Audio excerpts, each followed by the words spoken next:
जे तो ये बजट भाषण में जो ब्रीफकेस आयल रहे से ही बनेने रही है कि हाँ हाँ हम ही बनेने छलहुँ अहाँके आ देखने तो हेबे कर रहे अहाँ जी अहाँके जते अइ आर्ट गैलरी में अहाँके पेंटिंग देखै छी सब अहाँके अपना दीदी बहिन सबके काज अछि जेना ई काज अहाँके इहो नहीं छै अहाँके ई सब सबके अलग अलग छै फेर ई काज हमर छै ई अहाँके ई बीच में देख रहल छै ई हमर काज छै अहाँके ई अहाँके कोठी भऽ गेल ई अहाँके कोठी अछि ई हाथी अछि ई चाइनिक डाला अछि ई सब अहाँके माइटे के छै तऽ कनिक सिक्की के डाली मौनी छै देखियो तो एहिमे की छै अहाँके सिक्की के डाली मौनी तकर बाद में माटि के कोठी सब जे हाथी घोड़ा बनबै छलखिन से सब ई सब वास्तव में लोप भऽ रहल छै तऽ ओहि सबके केना कऽ के अगाड़ी लायल जाय तऽ ओहिमे कनिक हमसब अपना मेहनत से तऽ लागले छियै अब देखियो आगामी दिन में कहीं अब ई बात सब तऽ हरेक मीटिंग गोष्ठी में रखैत अबै छी आइ ओकरा आगि लगा के मारि देलकै आइ दहेज नहीं देलकै तऽ मारि देलकै जब अहाँ पढ़ै छी तऽ एगो आत्मनिर्भर नारी भऽ जायब दोसर पर कैला हम निर्भर होइब स्वयं हम अपने आत्मनिर्भर छी बिहान बहुत रास के साथ में एहन चीज होइ छै जे बिहान ओकरा छुट्टा पत्तर होइ छै चाहे कोनो रंग के ओहन विवाद होइ छै तऽ हुनका पास में सीप है शिक्षा और सीप कोई नहीं छीन सकैए पैसा लऽ सकैए पर ई सीप और शिक्षा दोनों अपना हाथ में छै तो दुनिया के हर चीज अपना हाथ में छै।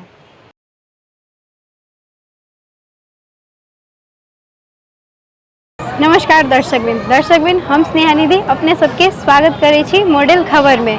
तो दर्शकबिन आई हमर पृष्ठभूमि में अपने सब देख सकै छी सुनैना आर्ट गैलरी आओ देखै छी के सब छथिन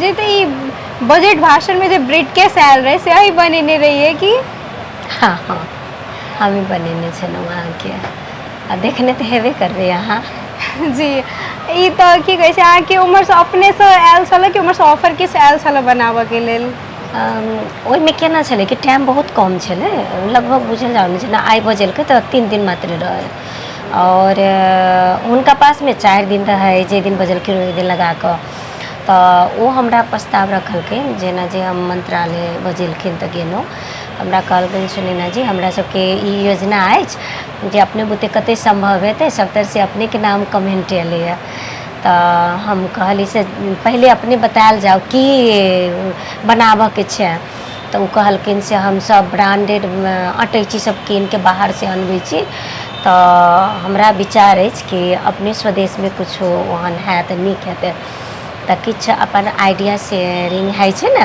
जे ओहो कहलखिन अपन विचार दिअ तऽ ओतऽ 4-5 आदमी रहथिन सब आदमी अपन अपन विचार देलखिन तऽ हमहूँ कहली कि एहि डिजाइन से हेतै तऽ बहुत नीक रास नीक हेतै कियाकि अपन जे धरती पर हमसब छी एकटा पावन भूमि पर छी सीता जन्मभूमि पर छी और हमसब मिथिला लऽ कऽ बहुत प्रख्यात छी विश्व में तऽ किया ना एहि जगह के एकटा नयापन जाय तऽ विश्व स्तर तक ला तऽ ओहि दुआरे हमरो एकटा बहुत बढ़िया मौका अहाँके मिलल तऽ हम कहली भऽ जेतै सर से अपने निश्चिंत भऽ जाओ तऽ हमरा पास में मानू ना 3 दिन रहे टाइम 3 दिन में अहाँके मटेरियल से लऽ कऽ डिजाइन से लऽ कऽ फेर आर्ट से लऽ कऽ पूरा तैयारी कऽ कऽ हुनका अहाँके तेसर दिन में हैंड ओवर कर देलिए।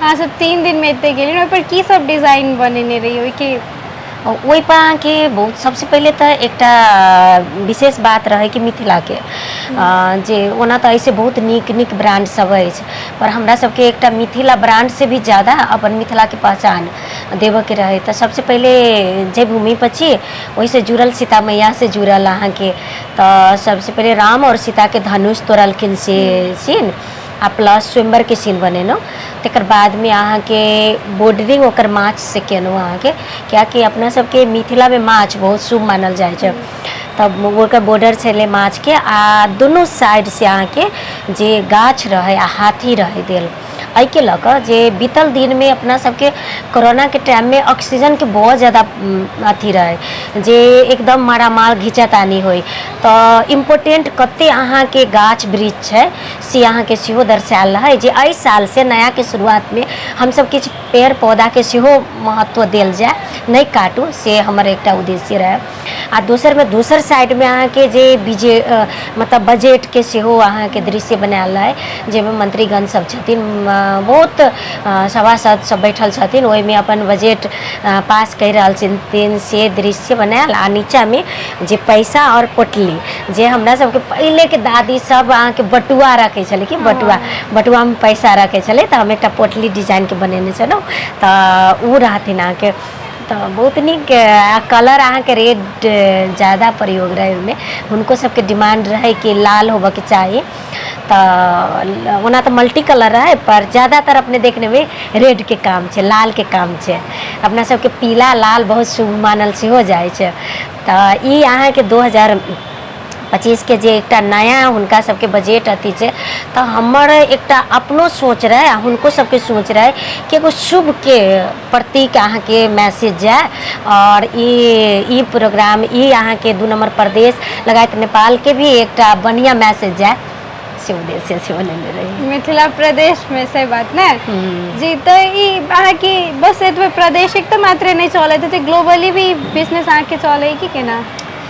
ये मिथिला हाट के तो सबसे पहले तो अहाँ के की छे, अहाँ बहुत रास अहूँ सब पढ़ना ही हेबे, देखना ही हेबे अहाँ के नेपाल से और जनकपुर धाम से। ये तो युग बीत गए अहाँ के, त्रेता युग कहल जाओ ना, तई टाइम से अहाँ के जते हमरा सबके बुझाए में है, जते हम सब जाने छी, वैसे पहले से हेतै एनो हमरा नहीं होते बुझल, पर अपना बुझल है, जते हम रिसर्च केनौ, जते हम अहाँ के बहुत परदादी दादी सबसे पूछनौ, तो एहि अनुसार से अहाँ के त्रेता युग से जब राजा जनक सीता माता के जब जे शादी भेल है, तो वही टाइम में जब अयोध्या से दशरथ जी बरियाती लऽ के एलखिन राम भगवान, तो उनका स्वागत में पूरा मिथिला अहाँ के सजल रहे, और तभी तो माटी के घर सब रहे। तो वही से अहाँ के की रहे, एकटा घर सजावा के बात रहे। तो ई तो वो टाइम में एकटा राजा एकटा आदेश देने रहे यहाँ के जनता के, के पब्लिक के, तो वही के मिथिलानी दीदी बहन सब सजेने रहती। तो हमरा एकटा ये है कि ई एकटा बहुत विश्व तक ल जाए के चाही, जेना मधुबनी पेंटिंग कह के छै तो मिथिला पेंटिंग, पर ओत तनिका गवर्नमेंट उनकर सरकार सब बहुत एक्टिव और बहुत ज़्यादा कला के एकदम प्रमोट क के उनकर तो एगो मधुबनी पेंटिंग अहाँ जत सर्च करबे तो मधुबनी पेंटिंग आवे छे। तो कतौ ने कतौ छै तो हमरा जनकपुर के, पर अहाँ के ज़्यादा बाजी एगो जीत के उनका सबके आगाड़ी छे, पर हम सब आब एकर बहुत ज़्यादा रफ्तार अहाँ के ल रहल छे। तो हमरो सबके उद्देश्य है, और हम अपन व्यक्तिगत नहीं कही, अब सरकार सेहो छथिन लागल एहिमे, एहि बेर के बजटों में अपने देखना ही है यहाँ के बजटों में मिथिला हाट के तोयके के अहाँ के बजट सब आयल छे। तो कतौ न कतौ हुनका सबके बहुत अहम भूमिका भऽ रहल छे, ई बहुत चर्चा पर चर्चा छे।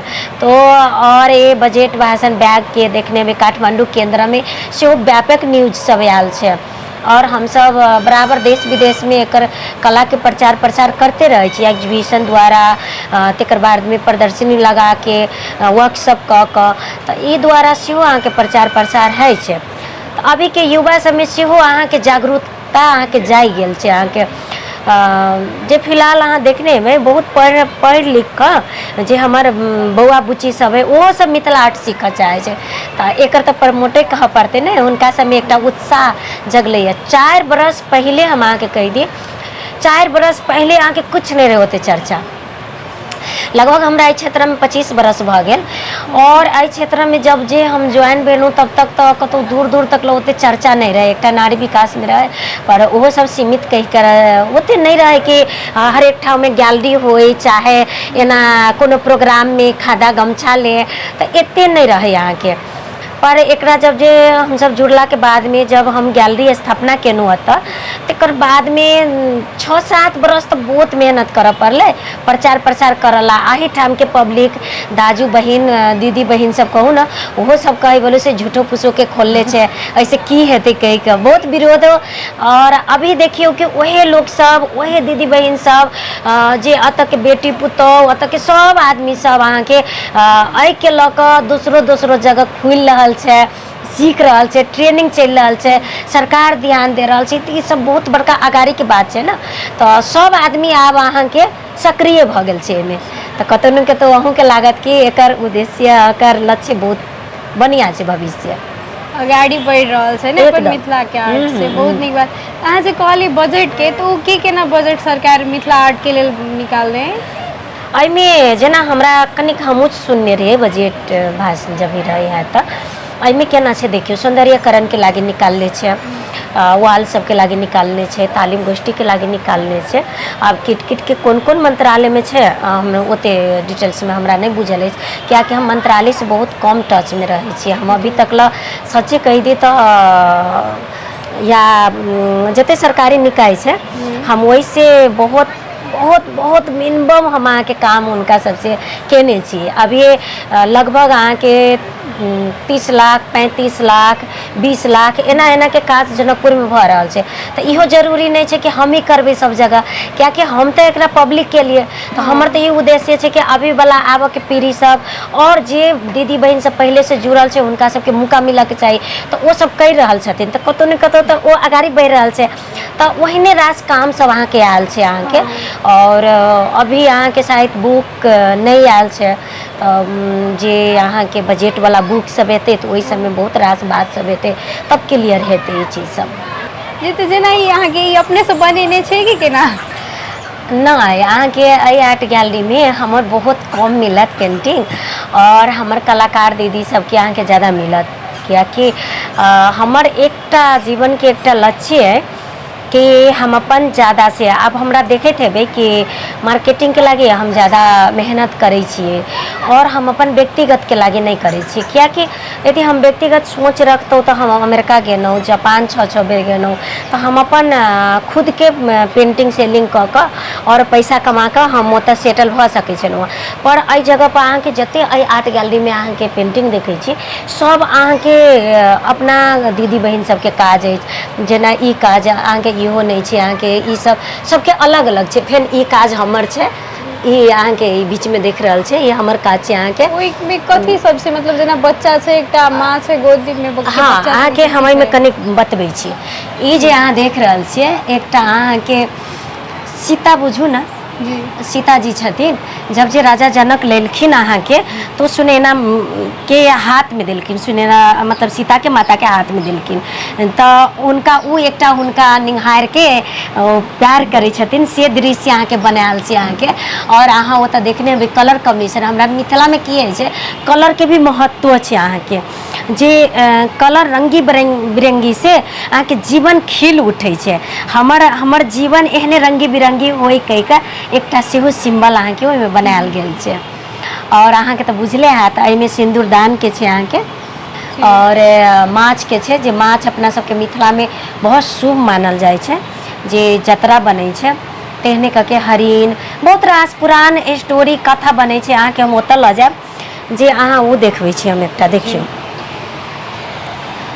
ई तो कोबर छै अहाँ के जे कोबर अहाँ के बहुत मिथिला में बहुत बड़का अहाँ के भूमिका छै कियाकि हरेक मनुष्य के जे एकटा जीवन जे बच्चे से युवा अवस्था तक और दोसर जीवन है ना जे मैरिज के बाद के है तो वो मैरिज में अहाँ के की है जे ओइ के रात है शादी के बाद के जे पति पत्नी के जे शुरुआत जीवन है वो अहाँ के जीवन के ई कोबर है। कोबर में अहाँ बहुत रास चीज अहाँ देखबै सूर्य चंद्र नवग्रह बाँस डोली कहार से गौर पूजे छै बर कन्या तकर बाद में महादेव कृष्णा लौंग गाछी केला गाछी एहिमे जते देखेबै कलश ई कछुआ माछ ई सब और ई देवी और पुरानक पात इस सब के साक्षी राख कऽ और अपन जीवन के शुरुआत करे छै ओहि दिन से।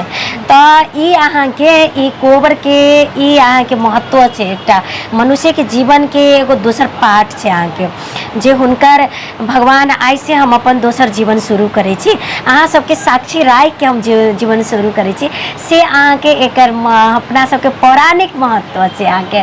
और ई हमरा बुझाइए जे जब तक पृथ्वी में मनुष्य रहते तब तक अहाँ के रहबे करते ई चीज। और ई अहाँ के हम देखे छी एकटा महिला सशक्तिकरण संबंधी अहाँ के पेंटिंग बनल छै ई एकटा हम बहुत पहले अर्पिता जी झा जी अमेरिका से आयल छलखिन, ते टाइम में आके सीताशरण होटल में कंपटीशन एगो वर्कशॉप करेने रहथिन, वही में आके हम पेंटिंग बनेने रही, लाइवे बनल है। जे आई में आके जे जानकी जी के बीच में देखेने छी, जे 7 बरस के एज में वो धनुष उठेलखिन, तो जनक जी देखलखिन तो कहलखिन केहन वीर बुते नहीं भेटले, और हमर बेटिया इतना बरस में उठेलखिन, तभी प्रतिज्ञा लेने छथिन जे धनुष बाण चढ़ेथिन तिनके से हम शादी करबे कही का बेटी के। तो वही टाइम के दृश्य ई बनल छे। और अहाँ के जते देखे छी पूजा पाठ, घर घर में अहाँ के मटकी में पानी ले जाइए, डांसर, पायलट, मतलब महिला सशक्तिकरण, जो महिला सृष्टि बढ़ावे के काज करे छे। तो महिला पावरफुल छे, मात्र महिला के पहचान के मात्र कमी छे, क्या कि महिला एकटा बहुत जब जब अहाँ के एहि पृथ्वी पर संकट एलै तो ओकरा संहार केलकै, ओकरा बचेलकै जे रावण राक्षस, तो वो अहाँ के शक्तिए अहाँ के बचेलकै। ताहि के लऽ कऽ महिला एकटा शक्ति में वो सृष्टि बढ़बै छै, तो वही अहाँ के एहिमे बनल छै। और ई सारा पेंटिंग देखे छी तो हमर दीदी सब आर्टिस्ट कलाकार के, और ई हम ओहिने अतऽ बैठल छलहुँ, एकटा राम दरबार बनेने रही, ई ओहि दिन अहाँ के योग दिवस पर अहाँ के बनेने रही अहाँ के एहिठाम। तो वही कुछ कुछ हम कनिक मात्रिक करते रहे छी। तकर बाद में एक पेंटिंग हमर इहो है कृष्णा वाला।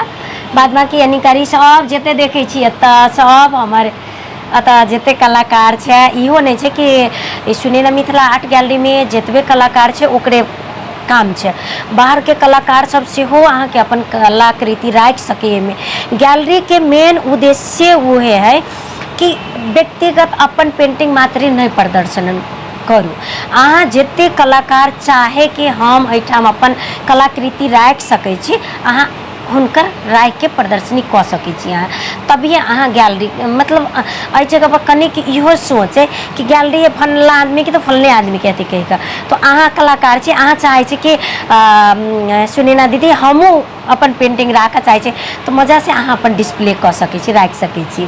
तो गैलरी के उद्देश्य अहाँ के उहे है छे। पहले शुरू में तो बहुत आदमी बहुत रास नहीं बुझे छले गैलरी के बारे में, अब धीरे धीरे धीरे धीरे बुझे लगले गैलरी कथी छे कहि कऽ। फिर भी अभी भी बहुत बुझनाइ जरूरी है गैलरी के उद्देश्य कथी है, गैलरी कथी लागी बनायल जाए छे, ई बात से बहुत रास अहाँ के बुझनाइ जरूरी है। तो एकरा सबके अहाँ के जानकारी देनाइ हमर आर्टिस्ट दीदी बहन सबके लागी भी बहुत इम्पोर्टेंट है, क्या कि बहुत रास आदमी 2-4 पेंटिंग लऽ कऽ तो खोल लै छथिन, पर हुनका ई कनिक एहि के उद्देश्य सेहो मालूम होबऽ पड़ले। तो एहि लऽ कऽ आब जेना सरकार के अभी बजट सब छै, प्रोग्राम सब छै, ओहि समय यदि ई चीज सब तालीम सबके बात रखथिन ने तो बहुत पॉजिटिव होते, एहि जगह के लागी बहुत नीक होते। अब अहाँ बुझऽ लगबै और दीदी सब बुझऽ लगते तो हुनको सबके बुझेतै नहीं ई राइट बात छै, हमरा सबके लागी सब आदमी के लागी है, तो ई बात जानकारी बहुत जरूरी है। जी जेना अहाँ कहने छलिए कि 25 वर्ष पहिने एहि सबके बारे में लोग घरे तक सीमित छलै, एहि सबके बारे में लोग ओते जाने नहीं छलै, तो अहाँ केना ई सबसँ एते प्रेरित भेलिए आगे बढ़ेलिए? एकरा देखियो हमरे तो कथी कहबै, ई अपना सबके पुस्ता में आबै छै कि शर्ती आबै छै, जेना हमर परदादी केलखिन तो दादी केलखिन तो माँ केलखिन तो हम सब, पर एना बाजारीकरण चाहे एते प्रोडक्ट में नहीं छलैया। अहाँके हम मानो ना 15 बरस पहले के बात कहै छी, तभियो नहीं छले, 10 बरस पहलहू नहीं छले, 5 बरस पहलहू नहीं छले एते। ये तो 2-3 बरस से अब हमरा अब एहि क्षेत्र में लगला के बाद में हमरा लगले कि नहीं अब स्वदेशी मार्केट इम्पोर्टेंट है। जब जे कोरोना आले तो सबके बुझले कि नहीं विदेशी पर निर्भर नहीं होबा के चाहिए, अपना स्वदेश में ही करे के चाहिए। तो आप स्वदेशी मार्केट में की लगत है, करोड़ों के घर तो बनबै छै, पर अहाँ के 10,000 के पेंटिंग नहीं लगाबै छै घर में, फिर भी उनका सबके लागे हर एक दायलो में केना ये चीज जेते।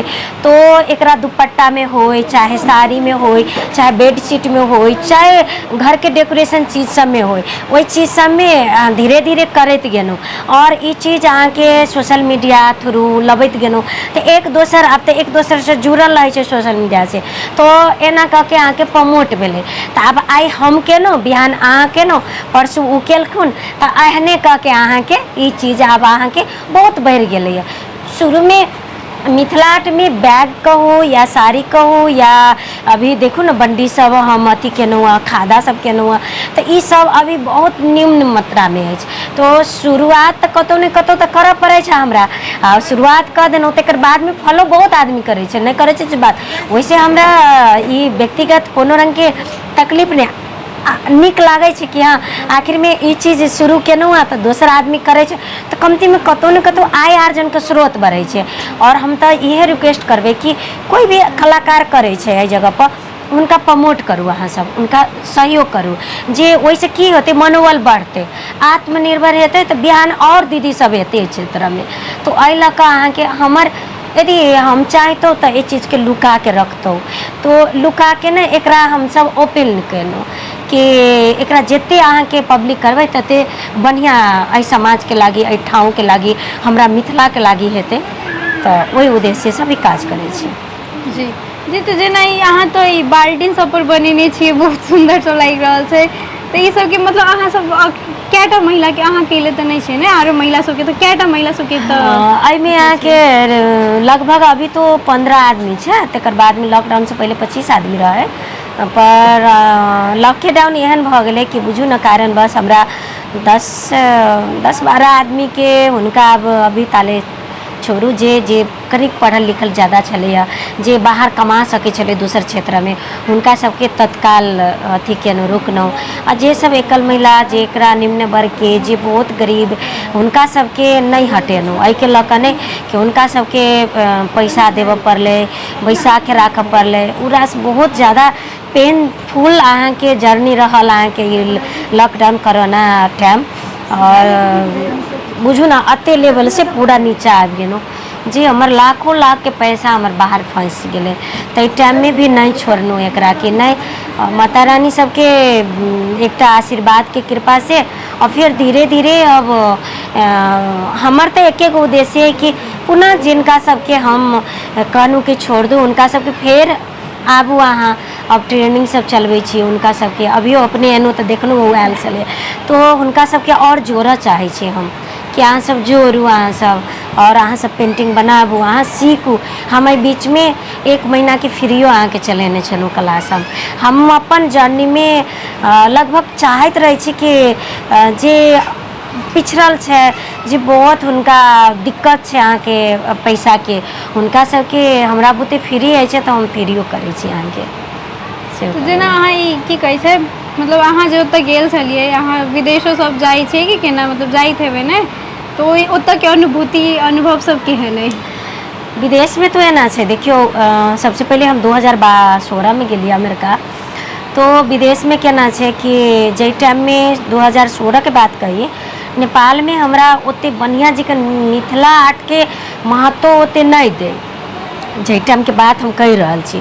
अभी के 2-3 बरस के बात नहीं है, ये 12-13 बरस पहले के बात कहै छी। ओहि टाइम में जब हम ओतऽ गेलहुँ तो वहिया से हमरा ये चीज़ के सीख मिलल कि आर्ट के महत्व की है, प्राइजिंग की है, ओकर मूल्यांकन की हेबऽ के चाही हमरा वही ठाम से। अब अहाँ सोचि सकै छियै कि जे मिथिला के अपना में जन्मते अही माटि पानि में हुरकै छियै उहे कथा में देख के बाहर ऊपरी मतलब बढ़ै छियै फिर भी एहि जगह पर ओते महत्व नहीं दऽ के अपना सबसे ज़्यादा ज्ञान हुनका सबके जे एहि मिथिला के बारे में वो सब एते रिसर्च केने ते टाइम में एते बुझऽ अहाँ के जे हम अहाँ के की बताबू जते हमरो नहीं ज्ञान होते। आब अहाँ सोचि सकै छी कि एकर महत्व की छै। अहाँ के बाहर महत्व बहुत रास है अहाँ के मेन जे छै प्लेटफॉर्म नहीं मिलै छै अहाँ के लिंक से है छै बहुत रास बात है छै अहाँ के हमही सब ओते बेर गेलहुँ अब 3 बरस में पूरा लिंक टूट गए। दिक्कत है मार्केटिंग के बहुत ज़्यादा दिक्कत है। अभी हमरा सबके मार्केटिंग चाहिए और जते कलाकार सब काज करऽ चाहे छथिन उनका सबके लागी तो हम तो बराबर हम तीनों के सरकारों के हम एकदम रिक्वेस्ट करै छी कि यदि उनका सबके कनिक ताकि देथिन मिथिला आर्ट तरफ तो बहुत रास आर्टिस्ट दीदी बहन सब रोजगार पा सके बढ़िया भ सके अहाँके जी। तो जेना कि अपन सबके मिथिला में मिथिला आर्ट मात्र नहीं मिथिला पेंटिंग मात्र नहीं बहुत किछु एहन छै जे कि घर तक मात्र घर आंगन तक मात्र सीमित रह गेल छै। जेना अपने सबके माइट के पहले की कहै छै अथी सब बनबै छलै, हाथी जानक डाला सब आरो की सब बनै छलै ने, तो ओ सबके बारे में मतलब उस घर तक मात्रे सीमित रहे कि ओ सबके अगाड़ी किछ के ओ मिथिला के अपना सबके जते छै ने चानक डाला हाथी ई सब बहुत रास चीज है। हम कनिक अहाँके देखाएब ओतऽ जे अहाँ देख सकै छियै। हम किछ बनवा कऽ माटि के अहाँके ई लेनहुँ हँ, देखियौ या ई अहाँके कोठी भऽ गेल, ई अहाँके कोठी अछि, ई हाथी अछि, ई चानक डाला अछि, ई सब अहाँके माइटे के छै। तऽ कनिक सिक्की के डाली मौनी छै देखियौ। तो एहिमे की छै अहाँके सिक्की के डाली मौनी, तकर बाद में माटि के कोठी सब जे हाथी घोड़ा बनबै छलखिन से सब, ई सब वास्तव में लोप भऽ रहल छै। तऽ ओहि सबके केना कऽ के अगाड़ी लायल जाय, तऽ ओहिमे कनिक हमसब अपना मेहनत से तऽ लागले छी। अब देखियौ आगामी दिन में कहीं अब ई बात सब तऽ हरेक मीटिंग गोष्ठी में रखैत अबै छी। और यदि अहाँ के चैनल के माध्यम से जते दीदी बहन सब सुनी छथिन हुनका सबके हम ये कहब, ई जरूरी नहीं छै कि मिथिले पेंटिंग अहाँ बना के आगाड़ी बढ़ू। अहाँ माटि के अहाँ में जे सीप है जे गुण है वही चीज के सुंदर सुंदर मूर्ति गढ़ सामा चकेवा ई सब गढ़ सकै छियै। और ये चीज के एगो टूरिस्ट जे एगो टोकन ऑफ लव के रूप में बाजार में ला सकै छी।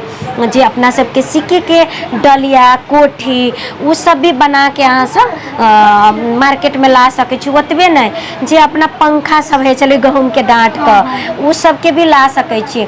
ई सब की छै, ई सब अमूल्य छै कि अपना सबके अमूल्य छै, उ धरोहर छै। उ धरोहर के यदि हमरा एहिमे पढ़ल लिखल के जरूरी नहीं है, चाहे केकरो बैचलर चाही चाहे इंटर चाही SLC चाही, उ सब नहीं चाही। वो सब अपन जे ग्रामीण महिला के दीदी बहन सब छथिन जे अपन खाना बना कऽ जे बाकी टाइम बचे छै ओहि टाइम में अहाँ के वो सब जे किछ सामान सब बनेथिन, यदि वो सब करथिन तो ठीक है, नहीं करथिन तो वो सब हमरो सब द्वारा सेलिंग अहाँ के अतः राख सकै छथिन आ कऽ सकै छथिन।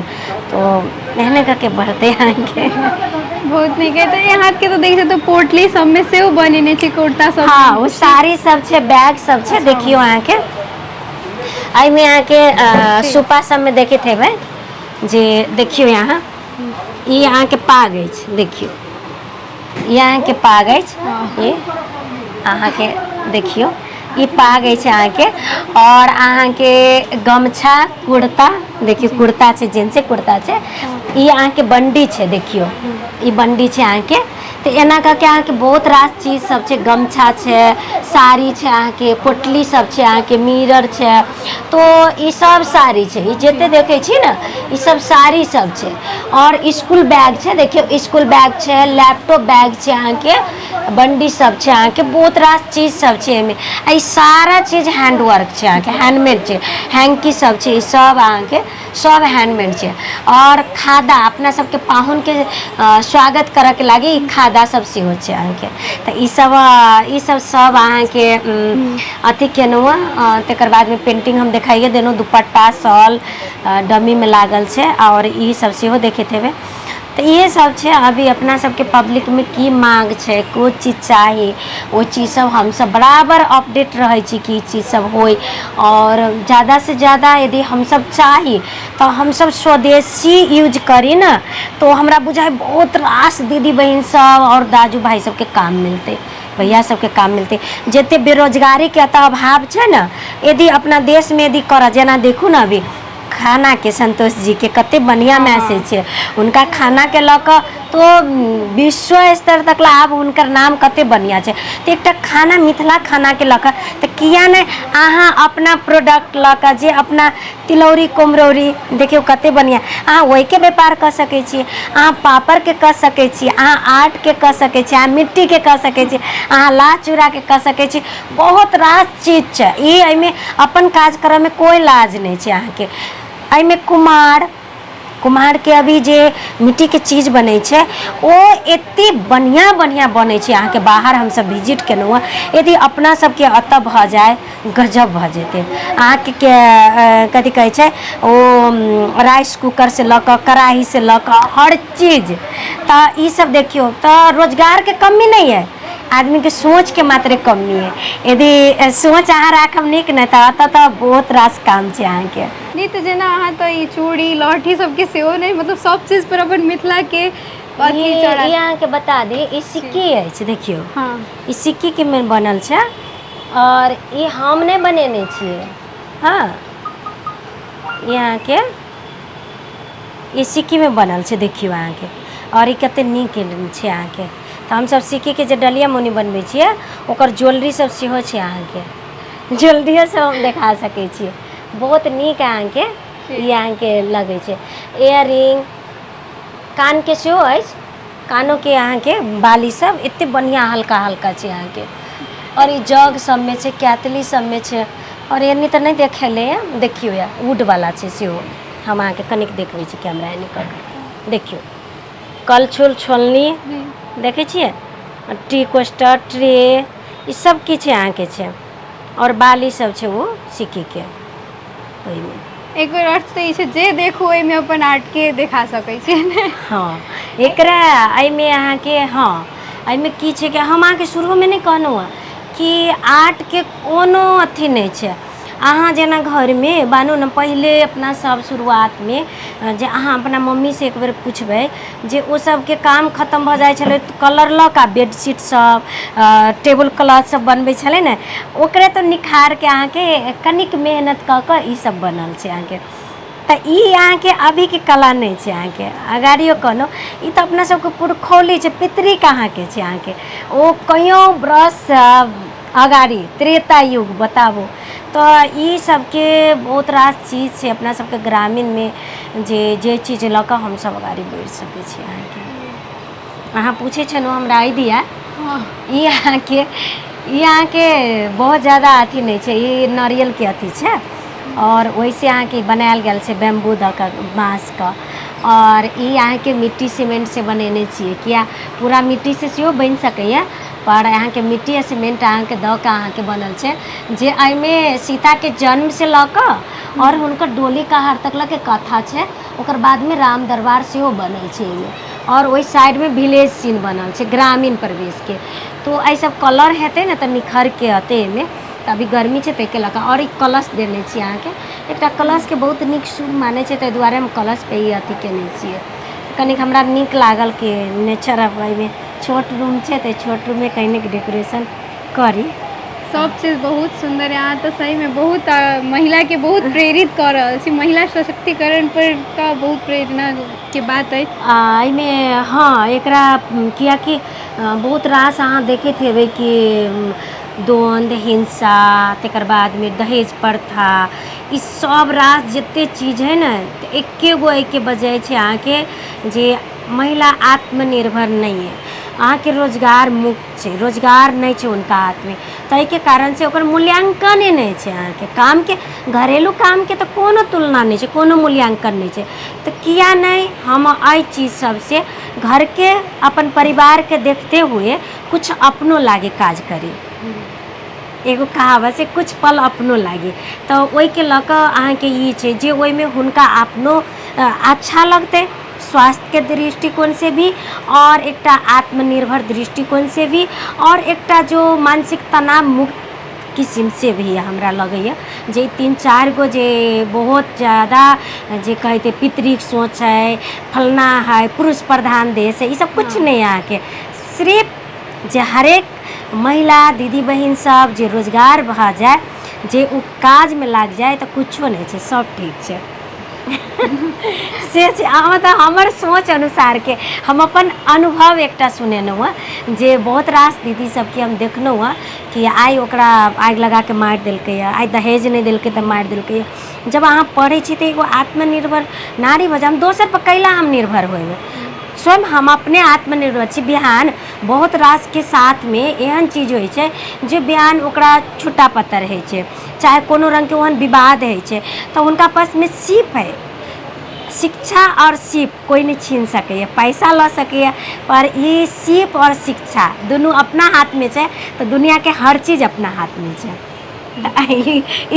यहाँ के बहुत जरूरी है। तो हम तो ये सबके कह चाहब कि सब आदमी अपन ये नहीं बाहर जाके सीखू, पर सबसे महत्वपूर्ण है अपन फैमिली परिवार परिवार के साथ मिल के और हुनका एकटा कोलैबोरेशन क क और एकरा एके बेर डायरेक्टे हम एना नहीं करब, स्टेप बाय स्टेप हुनका एकटा समझबैत बुझबैत आगाड़ी बढ़ब तऽ बहुत नीक होइ छै। बहुत नीक अहाँसँ बातचीत कऽ कऽ हमरो बहुत प्रेरणा भेटल आ बहुत खुशी लागल आइ। बहुत बहुत हमरो नीक लागल और अहूँ सबके बहुत बहुत धन्यवाद हमरा बाजऽ के मौका देलहुँ हँ जे अपना सबके समाज में ई बात आवे और एहि बात से हमरा आशा अछि कि बहुत रास दीदी बहन सबके प्रेरणा मिलतै। तो दर्शक बिन अपने सब देखैत रहू मॉडल खबर। हम स्नेहा निधि अपने सबसँ विदा लै छी। धन्यवाद।